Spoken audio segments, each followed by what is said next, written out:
Donc maintenant, on va donner une nouvelle base. V1, V2, V3. C'est une base de R3 avec V1, V2. V3 est égal à ça.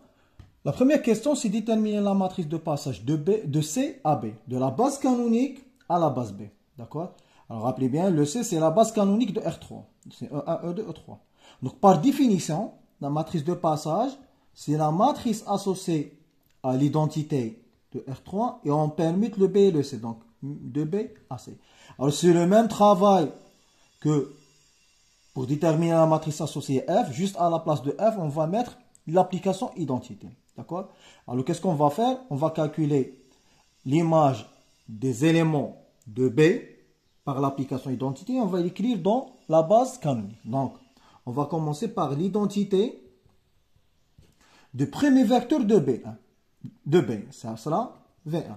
Alors, vous voyez, l'identité de U, c'est U. Donc, l'identité de V1, c'est V1. Donc, c'est égal à moins 1, 1, 1.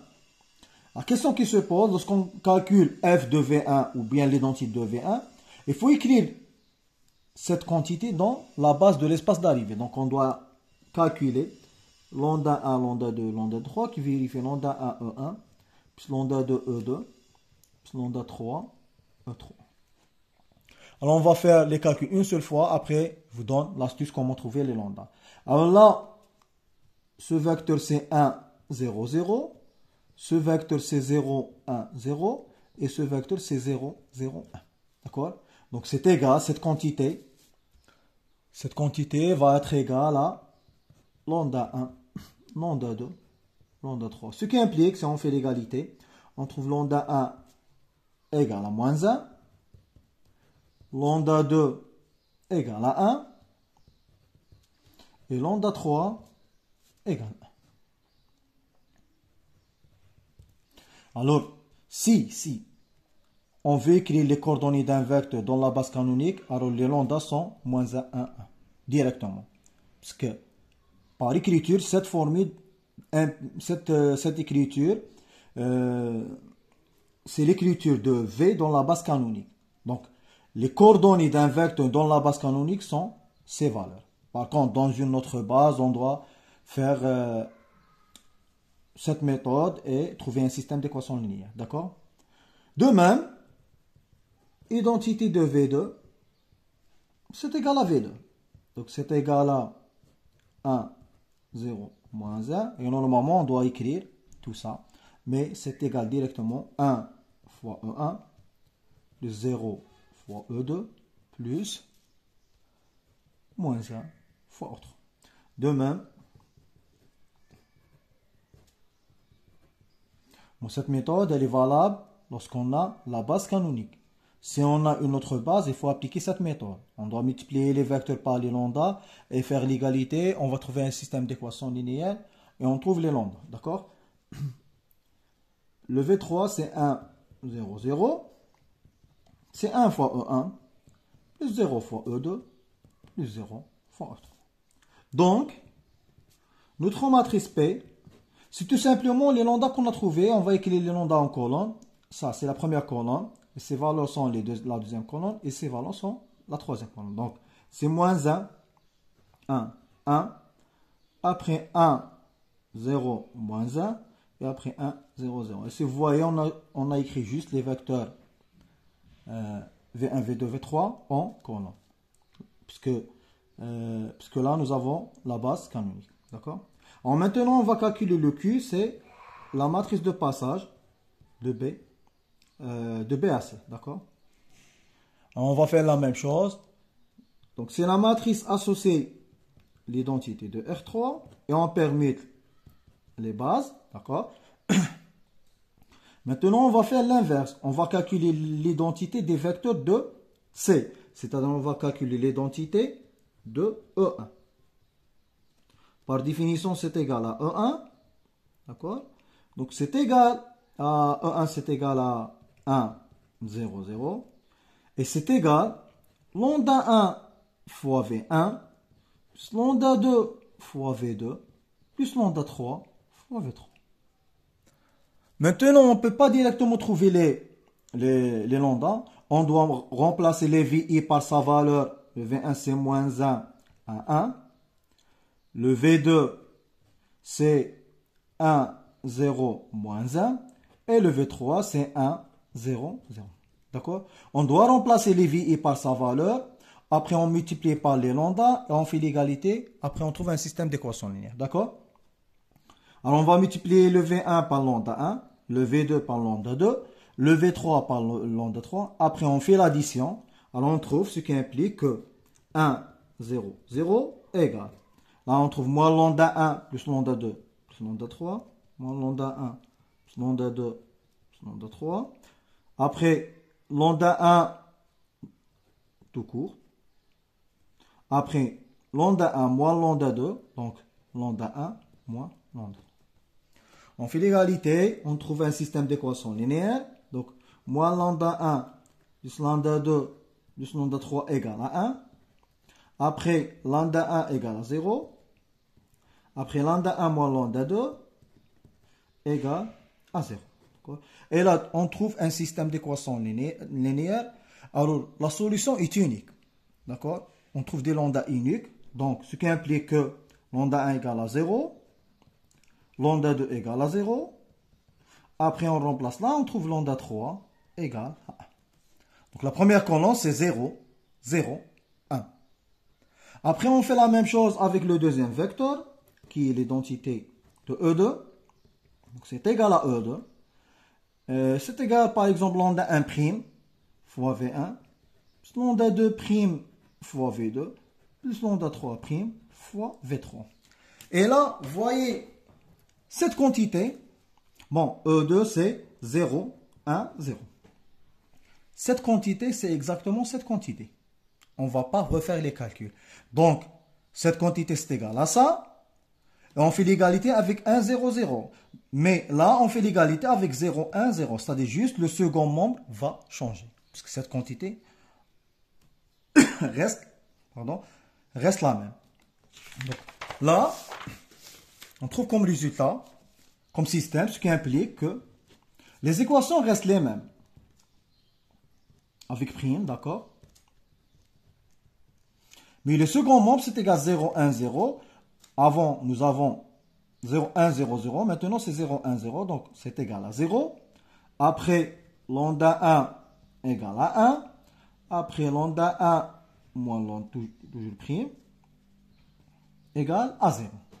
Et là, nous avons un autre système d'équation linéaire. Là, ce qui implique que lambda 1' égale à 1. De cette équation, on tire que lambda 2' égale à 1. Et lorsqu'on remplace là, on trouve lambda 3' égale à 0. Ça, c'est la deuxième colonne.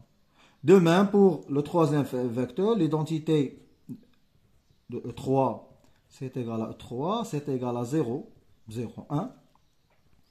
C'est égal à lambda 1 seconde fois V1. On écrit ce vecteur dans la base B.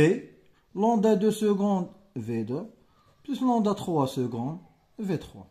On fait l'égalité, toujours on trouve là le même système, juste le second membre va changer. Donc, 1 seconde, lambda 2 secondes, lambda 3 secondes égale à 0.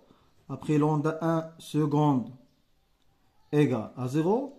Après lambda 1 seconde moins lambda 2 secondes égale à 1. Donc on tire de cette équation lambda 1 seconde égale à 0. On remplace là, on trouve lambda 2 secondes, c'est égal à moins 1. Et après, on remplace là, on trouve lambda 3 secondes, c'est égal à 1. Parce que moins 1, 0 moins 1 plus 1, ça va nous donner 0. Donc, la matrice Q, qui est la matrice de passage de B à C, c'est les trucs qu'on a trouvés. Normalement, c'est 0, 0, 1.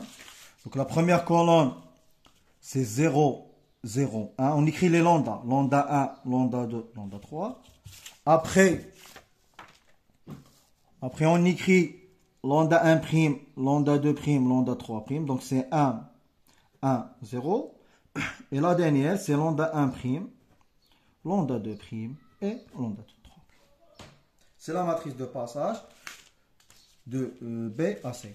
Et cette matrice B, le P, c'est la matrice de passage de C à B. D'accord? La question suivante. Que représente Q par rapport à P? Alors, rappel,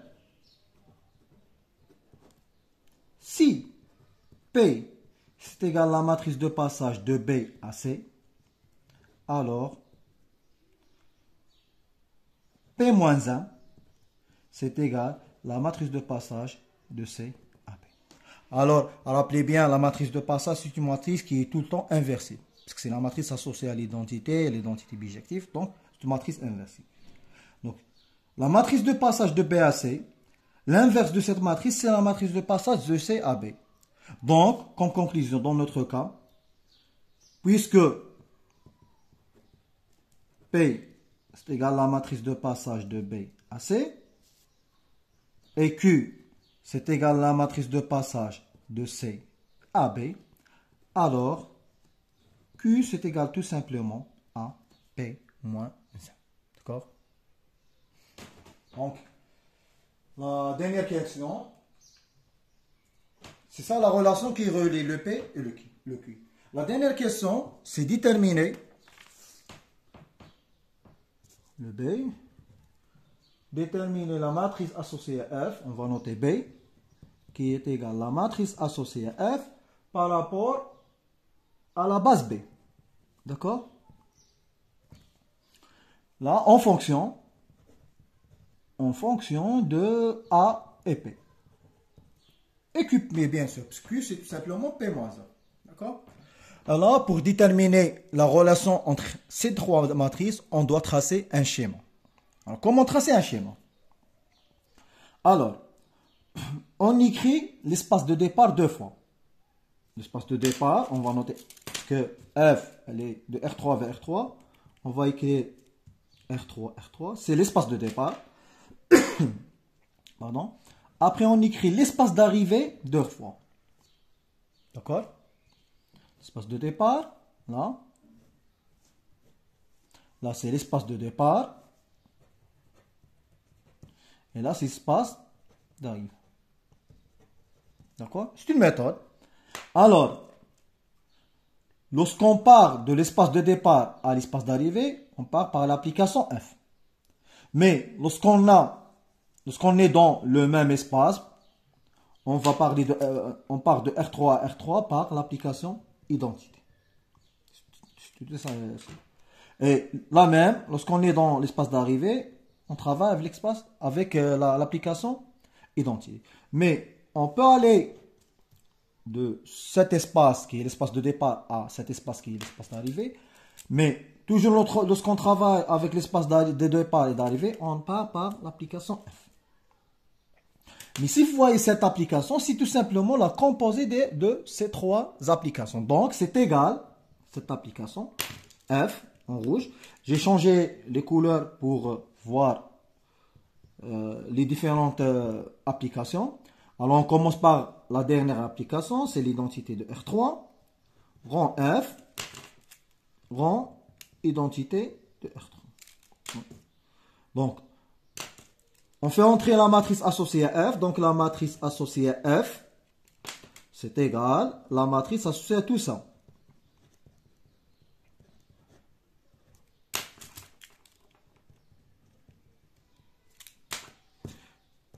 Et là, on utilise la propriété suivante. La matrice associée à G en F, c'est la matrice associée à G en F, c'est la matrice associée à G fois la matrice associée à F. D'accord? Nous avons cette propriété. La matrice associée à G en F, c'est la matrice associée à G fois la matrice associée à F. On applique cette propriété. Donc, c'est égal à la matrice associée l'identité de R3 fois la matrice associée à F fois la matrice associée à l'identité de R3. D'accord? En rouge, d'accord? Très bien. Maintenant, on va placer les bases. D'accord? Alors, comment placer les bases? À l'extrémité, on va placer les bases de la question. Et à l'intérieur, on va placer les bases de la matrice qu'on a déjà calculée. On a calculé, si vous vous rappelez, on a calculé A, qui est la matrice associée à F par rapport à C. C'est-à-dire l'espace de départ muni de la base C et l'espace d'arrivée muni de la base C. La question qui se pose, c'est de déterminer la matrice associée à F par rapport à B. B, c'est la base de l'espace de départ et B, c'est la base de l'espace d'arrivée. D'accord? Alors là, on va mettre B et là, B. Et à l'intérieur, on va mettre C, C. D'accord? Maintenant, notre application rouge,